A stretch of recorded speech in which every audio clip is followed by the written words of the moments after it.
এগুলো হলো সব ক্রস ওভারের রেজিস্ট্যান্স। 30 watt, 12 Ohm's. এটা হলো 10 ওহমস, 25 ওয়াট। এটা হলো 56 ওহমস, 30 ওয়াট। এটা হলো 56 ওহমস, 25 ওয়াট।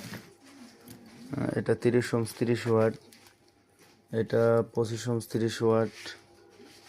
এটা বিভিন্ন ভ্যালু আছে, 2.7 আছে, 39 আছে, তারপরে 28 আছে।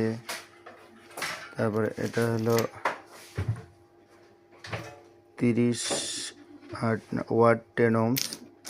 এটা হলো 15 ওহমস, 25 ওয়াট। 20 watt, 3.3 Ohm's.